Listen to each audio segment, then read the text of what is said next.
This is C-SPAN's Afterwards podcast. This week, investigative reporter Alexandra Robbins discusses her book, The Teachers, a year inside America's most vulnerable, important profession. She provides a behind-the-scenes look at the issues teachers are facing in the classroom today.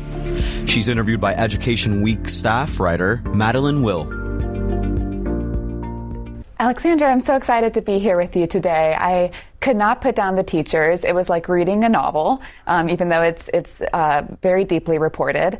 So just to give some background, before your past books have really dived into the lives of high school students, fraternities, sororities, and nurses, what made you write about teachers? I've always been drawn to education. I think I keep coming back to the education beat. It's really where my heart is. For teachers, it just seemed like the teaching profession was getting more and more difficult. Things were changing. I didn't know why. In 2019, that was the first time that demand outstripped supply for U.S. teachers by more than 100,000 people. So I was wondering, where are they going and why is this happening? So I ended up wanting to write a book that amplifies teachers' voices in sort of, as you say, a readable novel-like way, so it's not dry, and it's something that people can get engaged with, because it's so important that we listen to teachers. It's so important that we hear what they're saying, because I think they're the key to fixing our education system. And you're also a substitute teacher yourself, which it was clear in the book. It's very personally and professionally meaningful to you. Can you tell us about why you started doing that, how you got into it?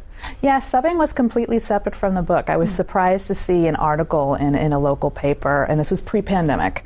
I was surprised to see an article saying that there was a substitute teacher shortage and that districts were hurting. And so I went to a nearby district and I said, is this really true? And I talked to administrators and teacher friends and assignment secretaries, and they're all like, yes.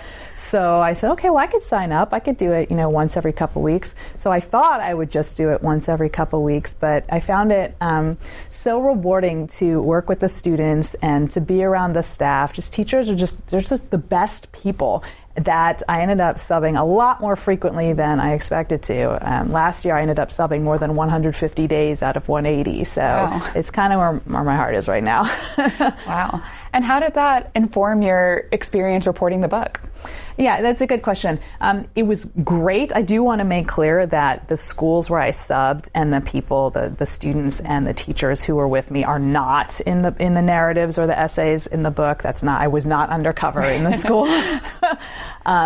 But it really gave me a great sense of what teachers were telling me. Teachers were talking about, this is what happens at parent-teacher conferences. This is what a lockdown drill is like. This is back to school night. And then I found myself, last year I ended up long-term subbing, and I never expected to do that. But a couple days before August open house in a school where I had subbed short-term many times, a school was allotted a new third grade class and there was no teacher. And so they asked if I'd cover the class until they could find a teacher. And I ended up subbing from August all the way to winter break. So that's when I got to experience, okay, now I'm on the teacher end of the parent-teacher conferences. I had to do an active shooter lockdown drill. I was doing back-to-school night presentations, and it really gave me a better sense of what teachers were going through. At the same time, I was trying to write a book while also subbing, which was very difficult and very time-consuming, and did not have a lot of sleep, but I'm glad I went through that, because 70% of teachers have had to work a second or more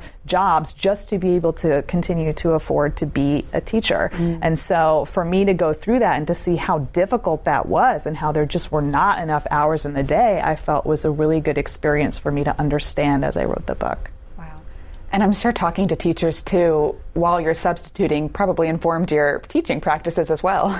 Yeah, so I followed 3 teachers for a year for the book. I followed Miguel, a special ed teacher out west, Rebecca, an East Coast elementary school teacher, and Penny, a middle school math teacher. So I was talking to them every day, involved with them at all times. And so, yeah, I would ask them advice if there was a student I wanted to do better at connecting with, or if there was a lesson I wasn't sure about. I had these experts right there who I was talking to anyway. So with Miguel, for example, techniques he used with his special ed student, I started using with special ed students who were in my classes when I short-term subbed, for example.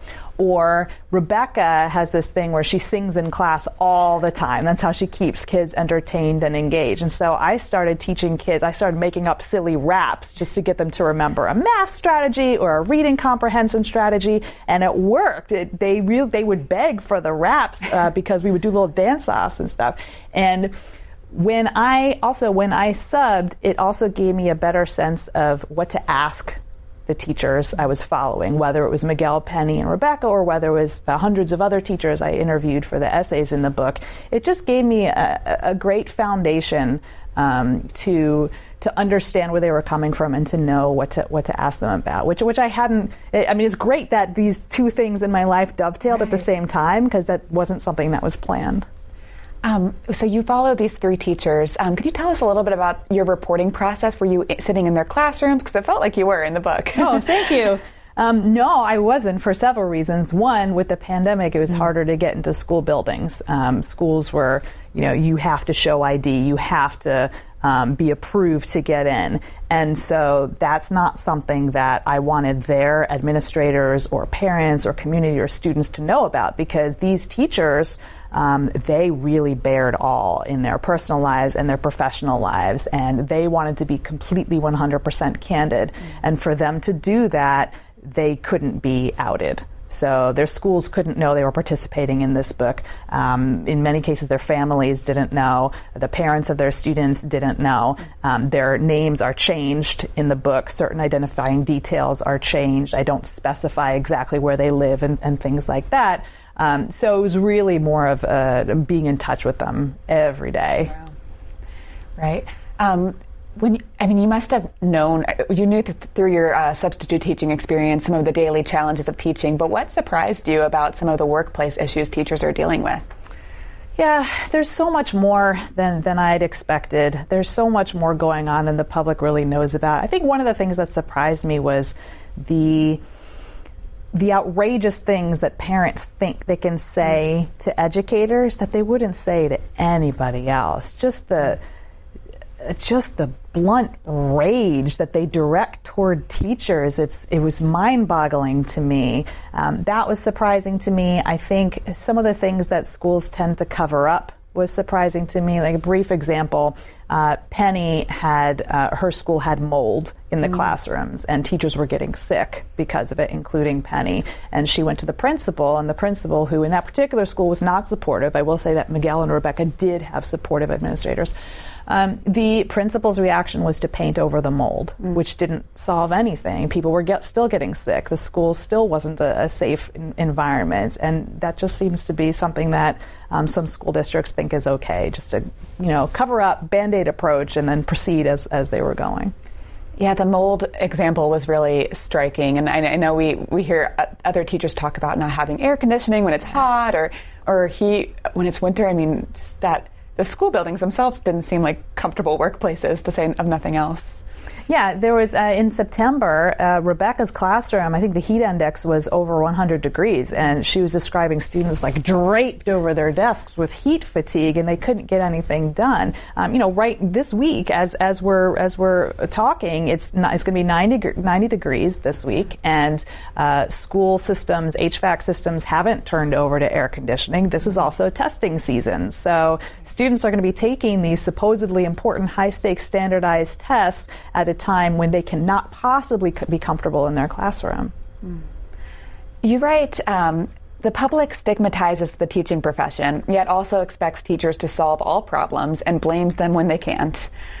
Can you talk a little bit about that cycle and how that plays out? Yeah, I think we learned during the pandemic, and I want to say that I don't focus on the pandemic because the pandemic didn't cause the problems we see in education. It just sort of laid them bare for everyone to see. I think people realized then, okay, so we're depending on schools and therefore teachers for childcare, for food insecure communities. We're depending on them for a whole lot of things that go way beyond academics. We're depending on them for things you'd normally depend on a social worker for. for mental health. There's so many things that are now placed on schools, which makes teachers the safety net for society.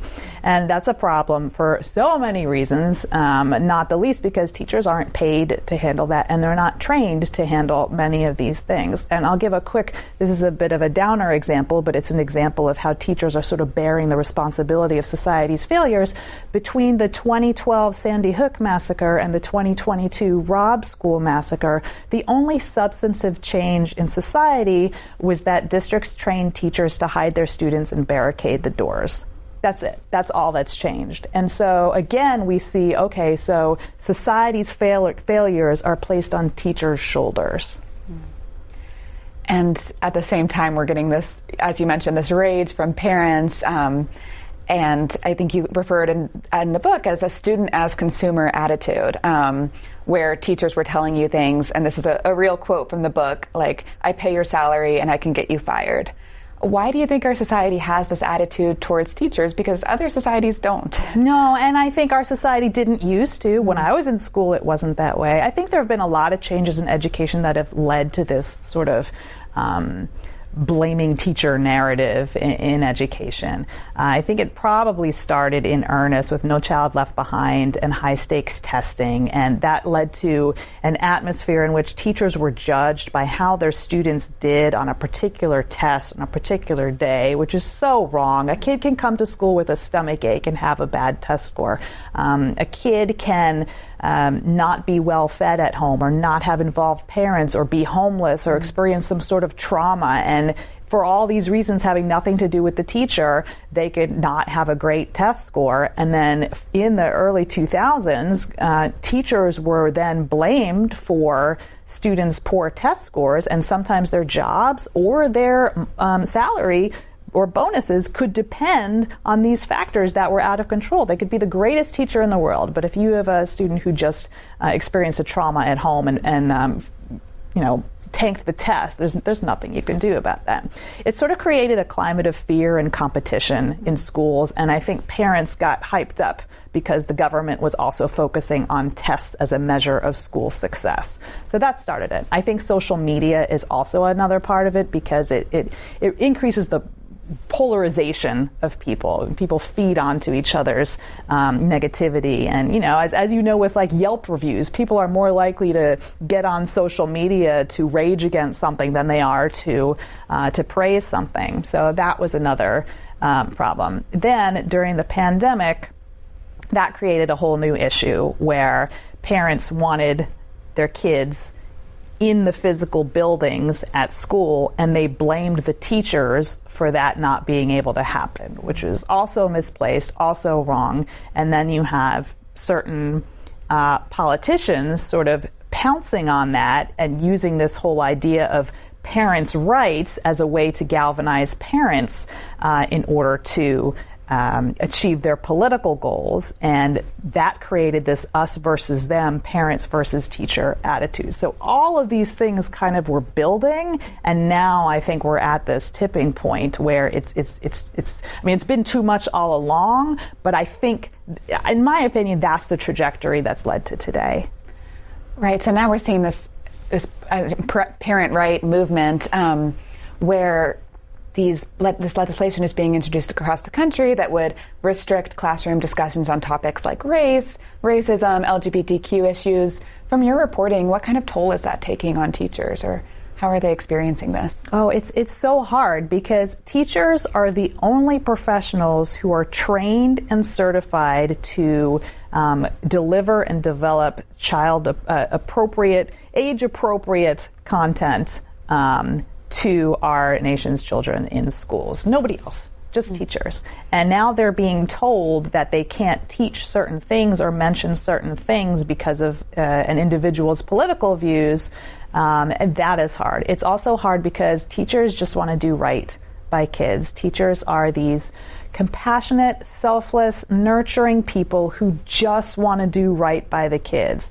And if there's a child who belongs to the LGBTQ community and teachers aren't allowed to talk about it, and let's include guidance counselors too, because guidance counselors are included under this umbrella too. If you're seeing a child suffering because they're LGBTQ and they're being discriminated against, maybe there are problems at home because of it, and you're a trusted adult whom the student comes to, and then your school district is saying you can't do anything about it, I mean, that's heartbreaking.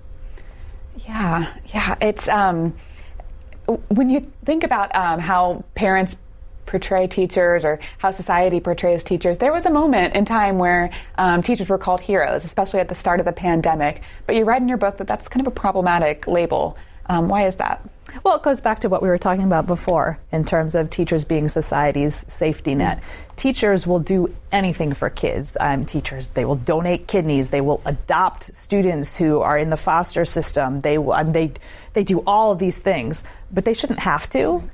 And also, I mean, society should be taking care of people like that. Teachers are the ones who should be focusing on teaching.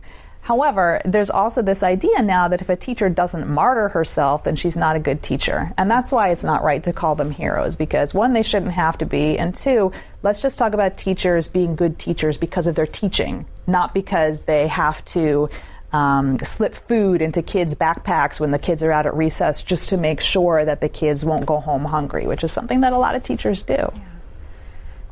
Yeah, I mean, time and again, your book is capturing teachers doing more with less, like fewer resources, fewer support. Can you share some examples of what that looked like in the classroom? Oh gosh, you mean like the food in the backpacks? Yeah. Miguel went out of his way for a homeless student in many ways. He felt that because the student didn't have a male role model and the child's mother was pretty apathetic and not involved with education and pretty hard on the child, Miguel would step in and sort of secretly buy the child something at the book fair so he would have something too, and just try and be a constant presence in his life to make sure that the kid felt like he had some sort of anchor. And I don't want to do any plot spoilers, but he turned this kid's life around completely. This is a child who the year before would bolt from the classroom every few days because he was angry about something, and by the end of his year with Miguel, he was like a model student. I talked to teachers who would give their students their personal cell phones even after the student graduated, just so they could be there for the student. Teachers are 94% of teachers buy their own classroom supplies, and that's an average of about $500 a teacher. Many spend more. Penny, who I followed, spent $2,000 one year. That's just for classroom supplies. Beyond that, sometimes they're paying for kids' glasses or furniture or field trips or things like that. They will do anything to help their students. They call them my kids. That struck me too. They always say they're my kids, like I'll do anything for my kids. Their job does not stop when the school bell rings at the end of the day, not just because they have more grading and prepping and lesson planning to do, but because they're always thinking about their students. They're always thinking, how can I reach this student better? This student seemed like he was struggling today. What can I do? What maybe I should reach out? What can I do to make him emotionally better? Because teachers, it's like they adopt all their students, and they just want to do right by them and make their lives better, even broader than just at school. And even in terms of that prepping and planning, you mentioned the teachers in your book are working such long hours to get it all done. And I think that kind of goes into what I think you call a myth, is teachers get summer off. Could you talk a little bit about that? That's a funny joke. Yeah, I mean, that's a teacher's, why is that not the case necessarily?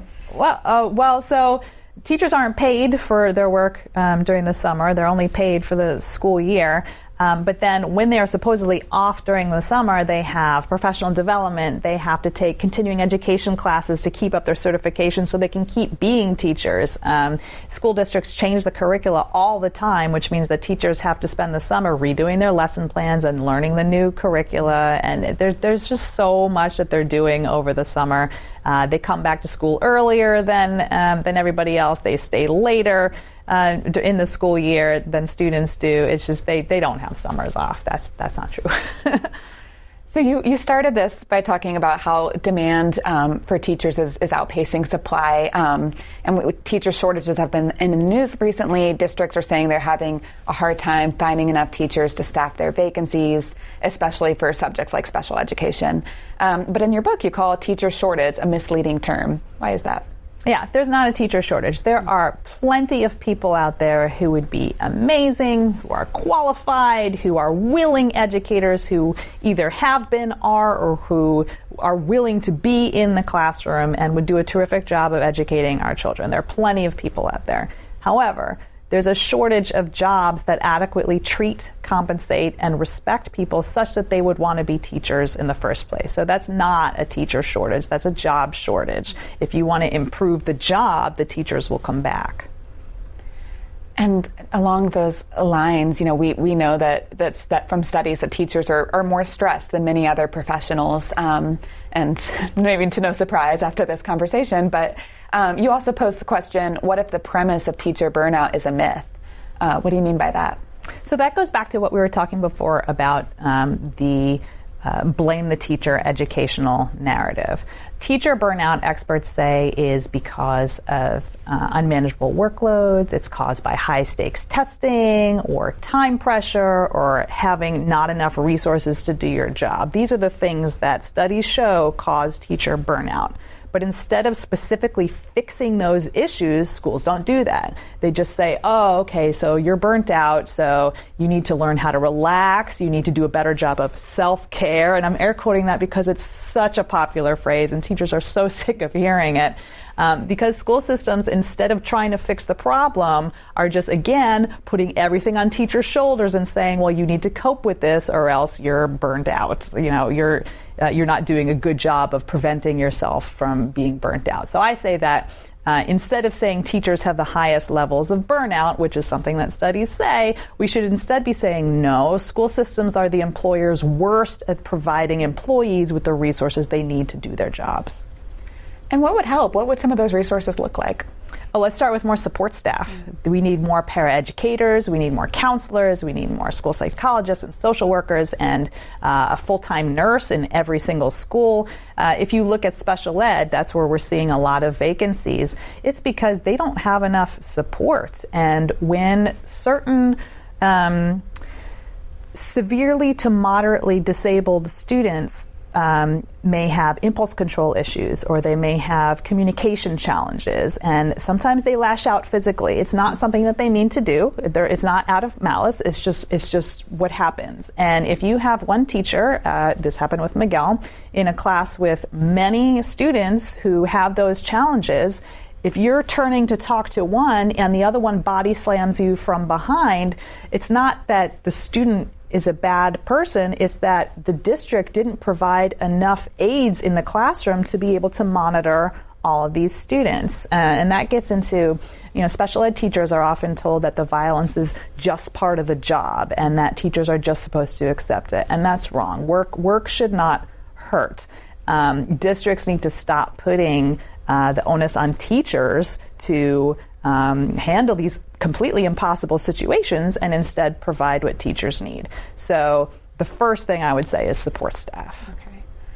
And more time, I would imagine, too, just to get everything that needs to be done. Yeah, we're talking about teachers have maybe 50 minutes of planning time a day. And if you're an elementary school teacher and your class does not have art, library, PE, or music that day, then you may get no planning time that day.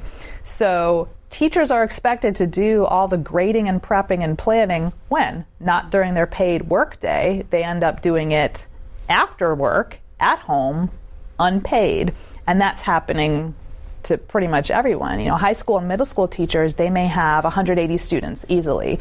I spoke to a teacher in Utah who had 263 students.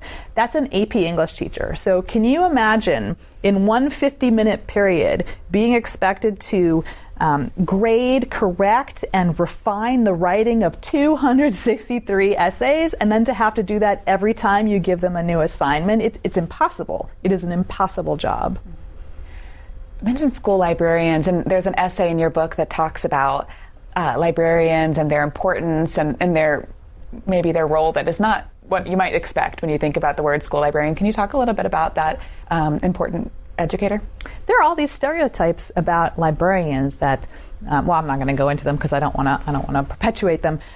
Librarians are actually some of the most cutting edge teachers in the school. First of all, librarians are teachers. They teach students and they teach teachers. They are technology experts. They know all the resources and literature for every grade in their school. They are collaborative professionals. They are the ones who teach the staff whenever there's a new online platform that the school has to learn. They really do a lot more than people think. They also are the ones who often create this sort of safe, accepting environment, because every child should be able to see themselves in a book, and many school librarians understand that and want to connect the child with the book that will, inspire them or spark their love of learning or validate them or make them feel seen. But not every school has a librarian, and that's the position you talk a little bit about is just is not as well funded as it could be. Is that right? Yeah, and so here's the thing. So librarians, it's been proven, if a school has a full-time librarian, then the students master academic standards better, they have higher test scores, and they're more likely to graduate. Librarians have been shown to affect the achievement gap. They help close the achievement gap, just having a full-time librarian in school. But I think it's something like a third of districts in our country don't have librarians. I think 40% don't have full-time librarians. More than half of charter schools don't even have libraries. So here's this amazing resource that every school should have, because it can help fix all of these things that we hear in the media all the time about the problems with the education system. But people don't realize that it's because of the librarians, and that we need to get that position back into schools. We have districts, Michigan, I think they got rid of 92% of their full-time librarians. Spokane, Washington eliminated the position entirely. People, I guess, didn't really understand what it is librarians do and how important they are. They're seen as extras instead of necessities. They are complete necessities, yeah. Yeah, a lot of what you're talking about, it's teacher working conditions, but it's also student learning conditions. Exactly. Yeah, how can students thrive in these kind of environments? Yeah, exactly. I'm glad you said that, because everything we talk about, everything teachers' unions are asking for, everything teachers are asking for, it's not just to better the environment for the teachers. Teachers' working conditions, as you say, are children's learning conditions. If teachers are asking for a better HVAC system, that's as important for the kids to be able to sit comfortably and learn as it is for the teachers to have, which should be the proper working environment. If we're talking about salary, for example, it's been shown, studies show, that students have significantly higher math and English standardized test scores in districts that pay teachers a higher base salary. And it just makes total sense. If a teacher doesn't have to work a second job after school, she's going to have more time to devote to thinking about, okay, how do I differentiate this lesson so that my gifted students and my struggling students and my students in the middle all get the most they can out of it. Everything we talk about in terms of teachers' working conditions, everything we improve there will improve schools for students too. Mm-hmm. You mentioned, and I think there's one example of a teacher selling their blood plasma in your book. We're seeing this conversation now about teacher salaries, and there's legislation across the country and federally trying to raise teacher salaries. Is that enough to fix the challenges of the profession? It's not enough, but it's a good start. It's something. It's a good beginning to the conversation. After that, we have to talk about, okay, well, how do we keep those salaries up there? And also, the legislation right now is saying base salary of $60,000. That's great, but $60,000 means different things in different places in the country. There's a school district in Oregon that just announced that they're raising their base salary for all teachers from $38,000 to $60,000. And this was said in a Zoom call. This was the superintendent's idea. Teachers were crying, because in that small rural district, that meant everything. There was a story about there was a pair of teachers in the district who were married, and the difference in both of their salaries suddenly meant they could afford childcare. And if you have that situation, then the teacher doesn't have to quit her job because childcare costs outweigh what she's earning as a teacher. I mean, it's a big deal. So yes, it's a good first step, but there are so many other things that we need to do. One of the teachers that you shadowed, Penny, was dealing with workplace bullying. And I was really surprised to read some of the statistics you shared about how prevalent this is among educators. Talk a little bit about that. Why is that? Yeah, according to the expert in this country on workplace bullying in schools, 70 to 80% of educators have witnessed a principal bullying teachers. There's this sort of power dynamic where a principal has so much control over teachers, what grade the teacher teaches, what duties he or she might have, the size of their class. There's so much that a principal can do to make or break a teacher. And the teachers feel like they can't speak out. They're worried about retaliation. In some cases, districts cover for principals. I'm talking to a group of teachers who are dealing with that right now. The district is covering for the principal and not removing him from the school while they investigate him, even though he is creating a toxic working environment for the teachers.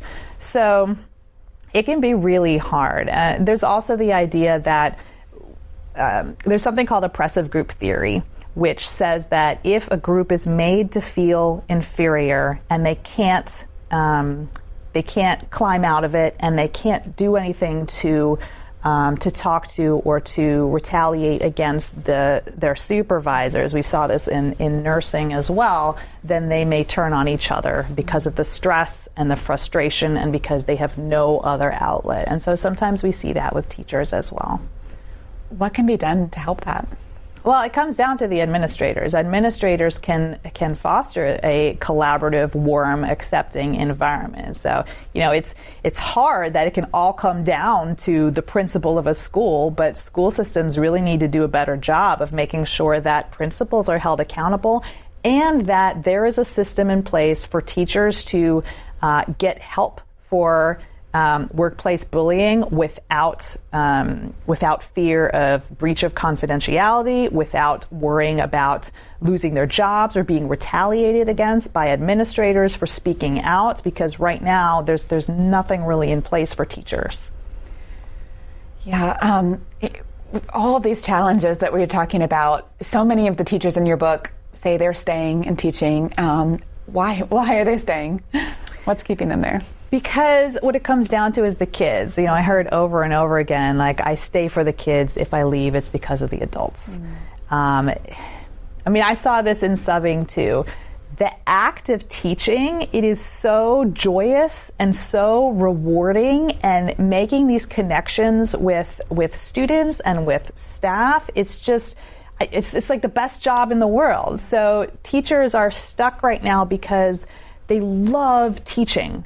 They just don't love being a teacher, right? It's the role that's the problem, not the work. So they stay because of the joy, because they see the aha moments where a student suddenly grasps a math concept or makes a connection between something in social studies and something in reading, or a science experiment works. They stay because students come back to them after they've graduated and tell them how much they mean to them, or they get notes from students from a couple years ago. I remember you, and I remember this, and how's such and such that was in the classroom. It really means something to teachers. They stay because they remember that time when the bell rang and the kids were like, because they didn't want the lesson to end. Mm-hmm. It's like these little moments can keep you going for weeks, and even though there are more tough moments than joyous moments sometimes, those joyous moments can be so powerful that they motivate you to keep going, because it's really, teaching can just be a big warm fuzzy.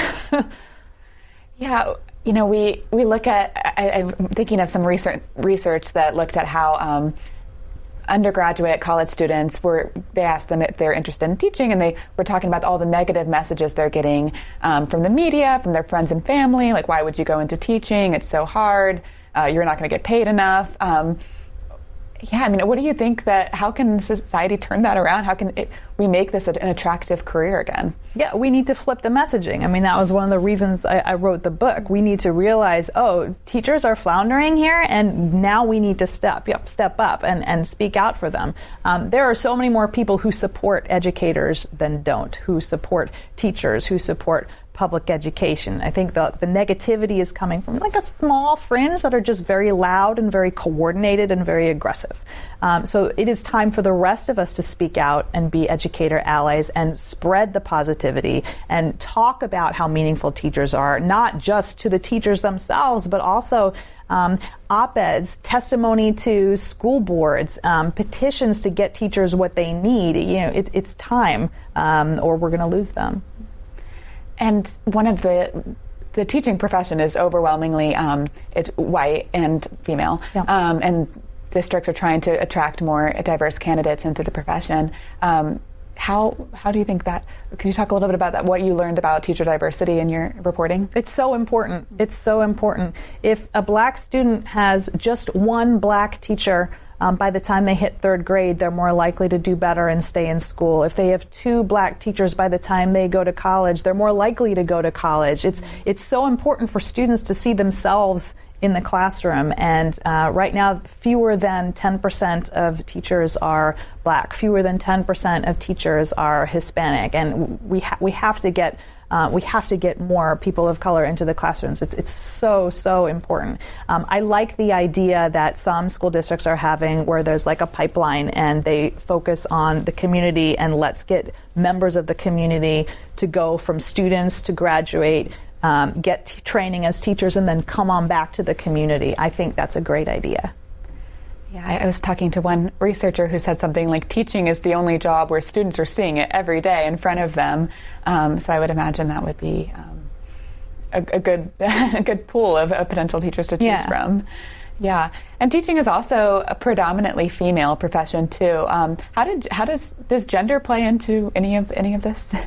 These workplace challenges? Sure. Approximately 3/4 of teachers are women, and approximately 3/4 of superintendents are men.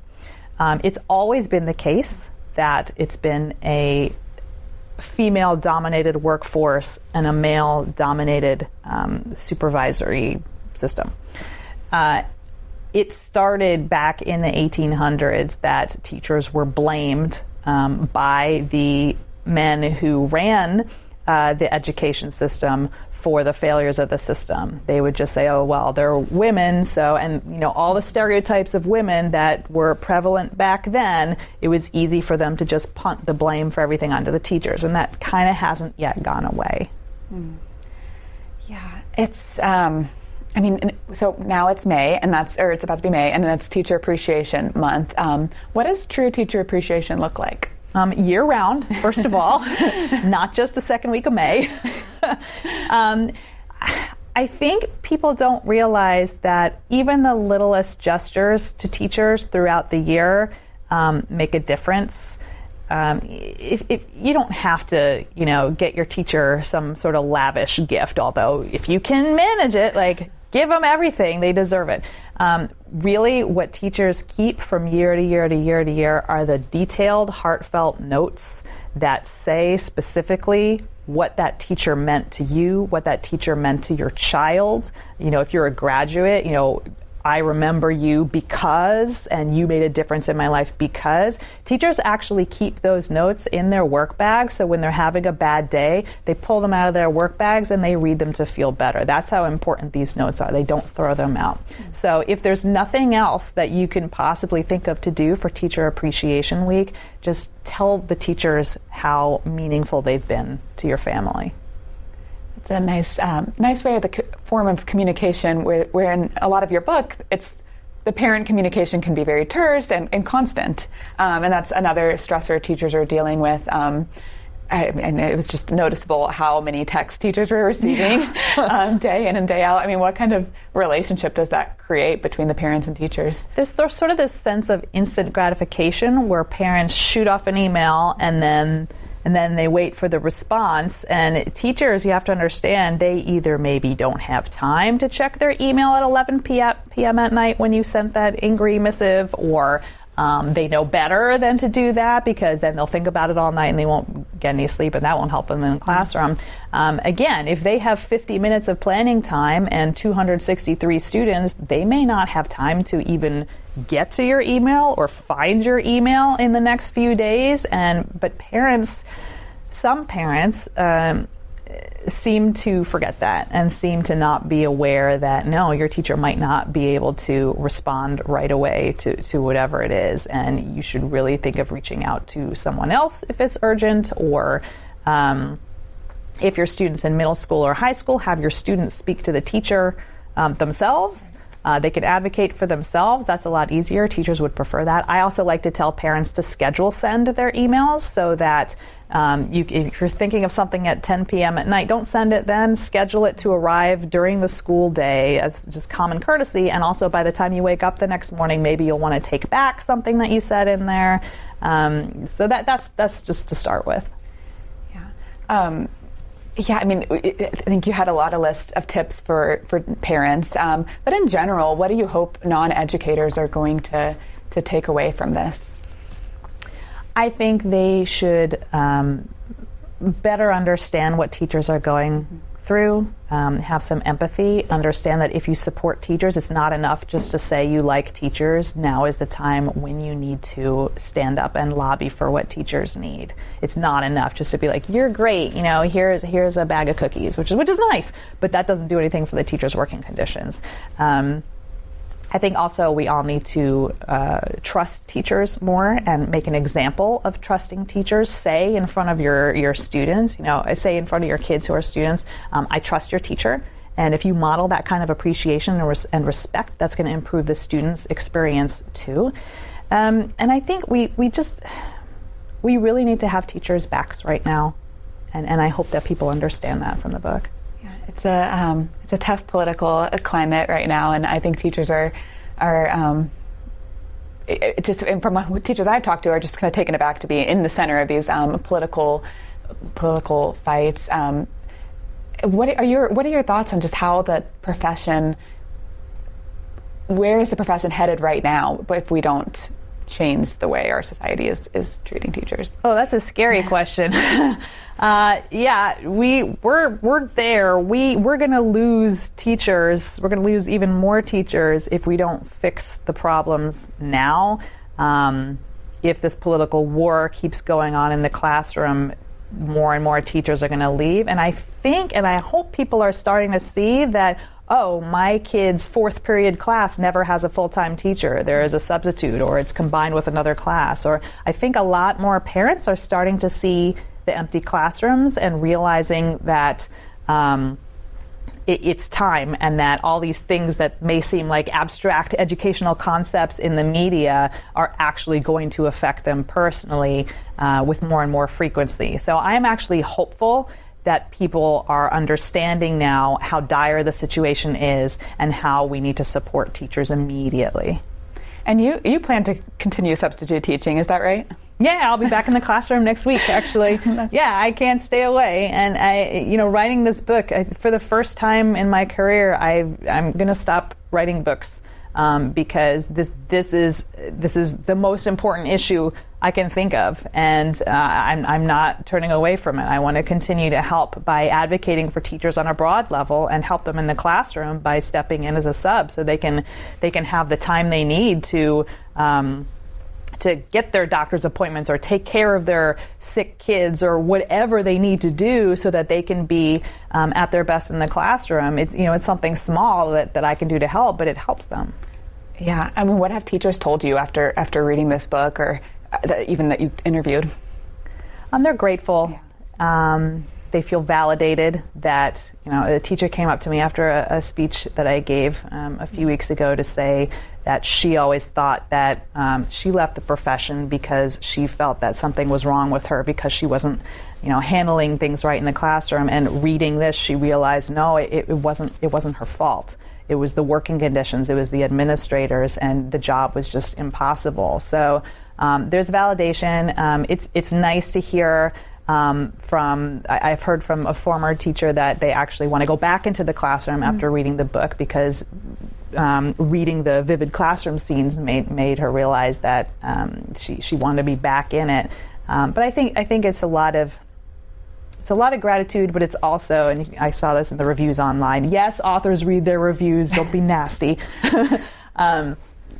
Teachers want non-educators to read it. They want people in decision-making positions to understand what their lives are like. They want people who are so quick to rage at teachers to read the book, which they probably won't because they're not supportive of teachers to begin with. But teachers hope they do. And the 3 teachers you shadowed in the book, they're just I want to know where they are now, what happened to them. I don't want to give any spoilers away, but what do you hope people learn from learn from those teachers and just their unique personalities and ways they're handling their own classrooms? Yeah, Penny, Miguel, and Rebecca really gave people a gift. You can't understand what it's like to be a teacher or what's really going on in schools unless you are a teacher. And so what Penny, Miguel, and Rebecca did is they let us be a fly on the wall in their classrooms, in their day-to-day. We can see what they go through with staff, with students, with administrators, with school boards, and we can see what their daily lives are like, what the joys are, what the challenges are. You can understand why it's so hard to be a teacher, but you can also understand why they want to stay in the profession, because there's so many good things that are part of the profession. And so I hope that people fall in love with and root for Penny, Miguel, and Rebecca as much as I did. Yeah, and their students who were great characters as well.